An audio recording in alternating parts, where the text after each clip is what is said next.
सेबी के जो नए रूल्स आए, क्या इन रूल्स के चक्कर में जितनी भी ट्रेडर्स हैं उन सभी का काम बंद हो जाएगा और इंट्राडे ट्रेडिंग कंप्लीटली बंद हो जाएगी? जानेंगे इस चीज के बारे में। और काफी सारे डाउट्स है आपको अभी नए सेबी के रूल्स से रिलेटेड। मैंने एक वीडियो हमने पहले ऑलरेडी ला दिया था, जिसका लिंक मैं ऊपर आई बटन में रखूंगा। उसमें डिटेल में आपको एक एक चीज बताइए, बट उसमें कमेंट्स में बहुत सारे क्वेश्चंस है, काफी क्वेश्चन जेन्युइन क्वेश्चंस भी है। तो मैंने सोचा क्यों ना डिटेल में आज बात कर ली जाए।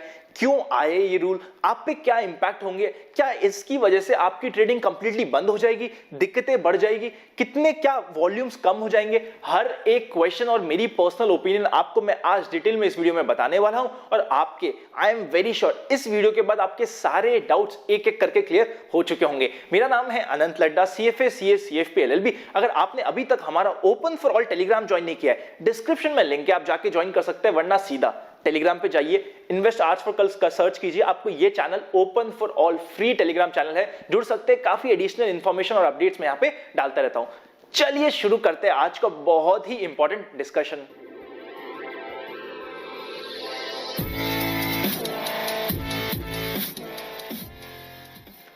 सबसे पहला क्वेश्चन जो आपको अभी आ रहा है आपकी तरफ से, वो ये आ रहा है कि ये नए रूल्स की आखिर जरूरत ही क्यों थी? जब पुराने रूल्स अच्छे चल रहे थे तो पुराने रूल्स को चलने देते। क्या लूपहोल्स थे पुराने रूल्स में जिसकी वजह से ये नए रूल्स लाने पड़े? इस चीज को समझते हैं सबसे पहले। पुराने रूल्स में क्या होता है, देखिए अभी जो जितने भी शेयर्स की ट्रेडिंग होती है ना, तीन पार्टीज होती है, इन्वेस्टर्स होता है, ब्रोकर होता है और एक्सचेंज होता है। इन प्रेजेंट सिनेरियो जो एक्सचेंज होता है उसको मार्जिन देने पड़ते हैं ऑब्वियसली, कुछ भी परचेज या सेल के लिए।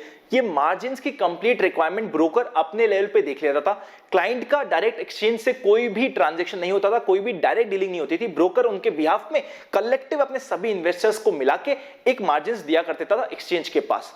इसमें दिक्कतें क्या थी, इस सिस्टम में क्या दिक्कत थी? सबसे पहले तो जो क्लाइंट था वो डायरेक्टली एक्सचेंज से रिलेटेड नहीं था। सेकंड, बीच में जो ब्रोकर था वो कई बार क्लाइंट के मार्जिन को अननेसेसरी यूज कर लेता था। जैसे कि कुछ ऐसे इन्वेस्टर्स होते हैं जो काफी कम मार्जिन यूज करते हैं, उनके शेयर्स को यूज करके ब्रोकर बीच में कुछ ऐसे इन्वेस्टर्स को मार्जिन एक्स्ट्रा दे दिया करता था जो उसके बड़े इन्वेस्टर्स थे, जो बड़े वॉल्यूम का काम करते थे, और उनको एक्स्ट्रा मार्जिन की फैसिलिटी प्रोवाइड कर देते थे। इससे क्या दिक्कत होती थी, ऐसा रिटेल इन्वेस्टर जो पर्सनल शेयर, पर्सनल कोई भी मार्जिन नहीं ले रहा है, उसके भी शेयर अननेसेसरी यूज हो जाते थे किसी और इन्वेस्टर के लिए। ये गलत हो रहा था। और साथ ही साथ जैसे रिसेंटली कार्वी का केस आया, कुछ लूपहोल थे जिसकी वजह से कार्वी ने क्या किया, अपने क्लाइंट के प्लेज शेयर्स का मिसयूज किया।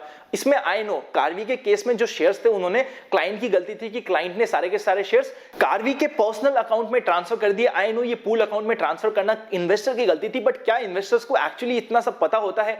अगर कोई लूपहोल होगा तो इन्वेस्टर आज नहीं तो कल उसका शिकार तो बनता है। इसी चीज को ध्यान में रखते हुए, इसी लूपहोल को हटाते हुए, अब जो ये डायरेक्ट प्लेजिंग और मार्जिन का सिस्टम है वो उसमें ब्रोकर को बीच में से हटा दिया जाएगा। वो आई नो ब्रोकर अभी भी सारी चीजें टेक केयर करेगा कि इन्वेस्टर प्रॉपर मार्जिन मेंटेन करे, बट इन्वेस्टर अब से मार्जिन डायरेक्ट स्टॉक एक्सचेंज के साथ रखेगा जो अभी तक वो नहीं रखता था। ये ओवरऑल देखा जाए इन लॉन्ग टर्म 10 साल, 15 साल, 20 साल की बात करी जाए तो जो फ्रॉड के चांसेस है रिटेल इन्वेस्टर के साथ वो इससे बहुत ज्यादा कम हो जाएंगे। देखिए डिफिकल्टीज बढ़ेगी या नहीं बढ़ेगी वो तो हम आने वाले पॉइंट्स में डिस्कस करेंगे। फ्रॉड के चांसेस और सेफ्टी इन्वेस्टर्स की पक्का इस रूल से बदल जाएगी। सेकंड, आपका क्वेश्चन आता है कि सर प्लेज का मतलब क्या होता है? प्लेज का मतलब क्या होता है कि आपने अपने शेयर्स एज अ सिक्योरिटी किसी ब्रोकर को या किसी एक्सचेंज को दिया है। अभी तक एट टाइम्स कुछ ब्रोकर सिक्योरिटी रखा करते थे, अब हमें डायरेक्टली सिक्योरिटी ब्रोकर के साथ रखनी नहीं है, डायरेक्ट एक्सचेंज को आप एज अ सिक्योरिटी अपने शेयर्स दोगे। इसमें एक चीज ध्यान रखिएगा, हो सकता है आपको ऐसा बोला जाए या आपको ऐसे इल्यूजन में रखा जाए कि आप अपने शेयर्स अपने ब्रोकर के पूल अकाउंट में ट्रांसफर कर दीजिए। ऐसा अलाउ भी नहीं है और आपको करना भी नहीं है। This is not officially allowed. आपको सिर्फ अपने share as a security exchange के पास रखने का रूल आ चुका है। इसमें नेक्स्ट क्वेश्चन आपके पास ये आता है कि सर ये प्रोसेस कैसे होगा प्लेज का? अगर आपने अपने ब्रोकर को पीओए, पावर ऑफ अटॉर्नी दे रखा है ना, तब तो आपके लिए बहुत सिंपल है। आपको सिंपली ऑनलाइन टी पिन आएगा, वो आपको देना है। एक पिन आएगा, जैसे ही आप प्लेज बोलेंगे कि मुझे ये शेयर प्लेज करना है, आपको ऐसे एक टी पिन पूछा जाएगा, एक पिन पूछी जाएगी, आप अप्लाई करेंगे, वो प्लेज या अनप्लेज ऑनलाइन हो जाएगा। अगर आपने पीओए नहीं दे रखा है तब आपके लिए थोड़ी कॉम्प्लिकेशंस बढ़ेगी। फिजिकल एक फॉर्म पे साइन होके आपको सबमिट करना पड़ेगा, फिर ये प्लेज का और अनप्लेज का सिस्टम होगा। नेक्स्ट क्वेश्चन, देखिए आप समझ रहे होंगे हम एक एक करके आपके सारे क्वेश्चन कवर करते जा रहे हैं। लेकिन अगर अभी तक आपके पास डीमैट अकाउंट नहीं है ना, डिस्क्रिप्शन में जीरोधा एलाइज ब्लू दोनों के डीमैट अकाउंट ओपनिंग लिंक्स है, जिसके साथ आप कंफर्टेबल हो अपना डीमैट खुला सकते हैं। जैसे ही हमारे लिंक से खुला है, डिस्क्रिप्शन में एक ईमेल आईडी दे रखी है, उसमें बेसिक डिटेल्स अपनी भेज दीजिएगा।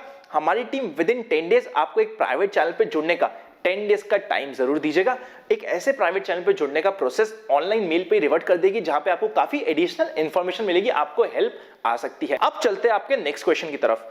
क्या ये नए मार्जिन के रूल से अभी रिटेल इन्वेस्टर्स को दिक्कत आएगी, ट्रेडर्स को दिक्कत आएगी?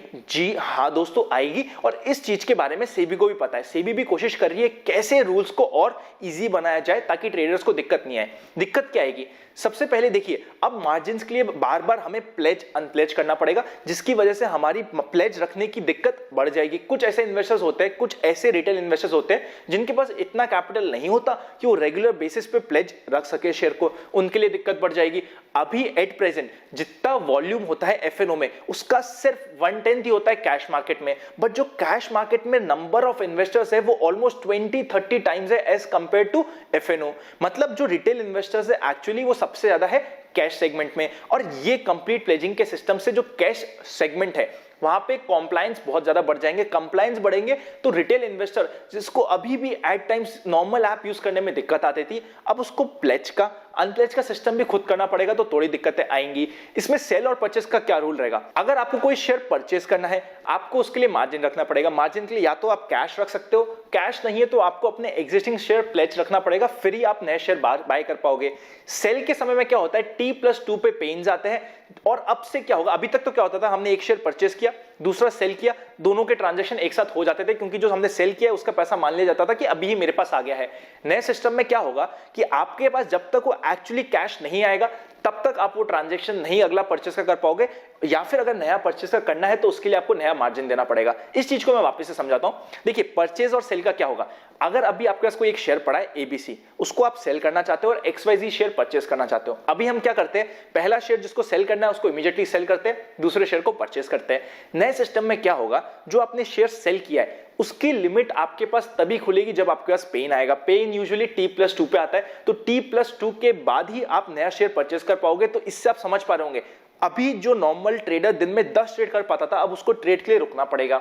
इसमें ब्रोकर्स का भी क्या दिमाग चल रहा है या ब्रोकर क्या कोशिश कर रहे हैं, T+2 का सिस्टम नहीं होगा। मेजॉरिटी ब्रोकर विल ट्राई कि सेम डे ही वो क्लाइंट से डिलीवरी ले ले और सेक्शन को दे दे और सेम डे ही उनको पेन दे पाए, ताकि इन्वेस्टर आराम से ट्रांजैक्शंस कर पाए। This is something which every broker is thinking, और इस चीज को आ जाएंगी। इंट्राडे पे क्या ये मार्जिन का रूल अप्लाई होगा? जी नहीं। इंट्राडे पे आप जितने चाहे ट्रेड्स लगा सकते हैं, आपको दिक्कत नहीं आएगी। सिंगल टाइम मार्जिन आपको देना पड़ेगा, मल्टीपल टाइम मार्जिन देने की जरूरत नहीं होगी, क्योंकि जो मार्जिन की चेकिंग होती है वो ईओडी पे कंसीडर करा जाएगा। एंड ऑफ द डे पे ही चेक किया जाएगा कि क्या आपके मार्जिन प्रॉपर है। तो आपको नॉर्मल इंट्राडे ऑर्डर्स पे दिक्कत नहीं आएगी, बट जितने भी आपके ऐसे ऑर्डर्स होते हैं कि आपने आज लिया कल बेच दिया, BTST ऑर्डर्स हो गए, इन सब में कंप्लायंसेस बढ़ जाएंगे। But I am very sure, देखिए सबसे पहले तो ब्रोकर सारे चाह रहे हैं कि यार इतनी कंप्लायंस ना बढ़े, जितने रिटेल इन्वेस्टर्स हैं उनको फायदा हो सके। सो जितने भी ब्रोकर्स हैं वो कुछ ना कुछ कोशिश कर रहे हैं। अभी तक जितने बड़े ब्रोकर से मेरी पर्सनली बात हो पाई है, उनका ये कहना है कि वो क्या करेंगे, T+2 वाला सिस्टम तो है as per rules, that is the maximum time pain का। एवरीवन इज ट्राइंग कि T+2 की जगह डिलीवरी सेम डे ही इन्वेस्टर से ले ले और ब्रोकर एक्सचेंज को दे दे और सेम डे पे ये ट्रांजेक्शन हो पाए। This is something which everyone is trying. SEBI को पता है कि इस रूल में अभी भी कुछ दिक्कतें आ सकती है, तो सेबी इज ऑल्सो कंसिडरिंग। एक चीज समझिए, इंडियन इक्विटी शेयर मार्केट अभी काफी यंग है as compare to world market. यहां पे अगर कंप्लायंसेस बहुत ज्यादा हो गए रिटेल इन्वेस्टर्स के लिए, तो एट टाइम उन्हें दिक्कत आ सकती है। और फोर्थ बात, अभी ये 2020 में अप्लाई हो ही नहीं रहा, अगस्त 2021 से अप्लाई होने की बात है, और वो भी हो सकता है एक्सटेंड हो जाए। सो अभी तक एग्जैक्ट डेट कब ही अप्लाई होगा नहीं आया है। सो अभी आपको कोई टेंशन लेने की जरूरत नहीं है। इससे ब्रोकर्स पे क्या होगा, ब्रोकर्स पे ये होगा, जैसे अभी मैं आप सभी को बताता हूं कि अलाइज बहुत ज्यादा मार्जिन देता है, बट अभी तो मार्जिन दे पा रहा है, बट इस रूल्स के बाद क्या दे पाएगा या नहीं दे पाएगा वो देखने वाली बात होगी। और वो थोड़ी सी एक ऐसा पॉइंट होगा जो ब्रोकर टू ब्रोकर डिपेंड कर सकता है, और इस चीज पे अभी भी कुछ सवाल खड़े हुए हैं। अगर अभी तक आपको ये वीडियो अच्छा लग रहा है, आई एम वेरी श्योर, अगर आप अभी तक ये वीडियो देख रहे हैं तो आपको वीडियो अच्छा लग रहा है। अगर अच्छा लग रहा है तो चैनल को सब्सक्राइब और बेल आइकन क्लिक जरूर कर दीजिएगा। ज्वाइन बटन, मेंबरशिप आप ही के चैनल पे आ चुकी है। मेंबर्स को काफी एडिशनल ट्रेड्स इंफॉर्मेशन मिलती है और काफी ऐसी चीजें मिलती है जो उनको पर्सनली हेल्प कर सकती है। ज्वाइन बटन आ चुका है, आप कंसिडर कर सकते हैं पर्क्स, अगर आपको यूजफुल लगे तो। मिलेंगे नेक्स्ट वीडियो में, तब तक happy investing. I will see you very soon. Video को शेयर करना मत भूलिएगा, आपके शेयर से मिलता है हमें प्यार। मिलेंगे नेक्स्ट वीडियो में, तब तक स्वस्थ रहिए, घर पे रहिए और अपनी हेल्थ का ख्याल बहुत ढंग से रखिए। सी यू वेरी सून।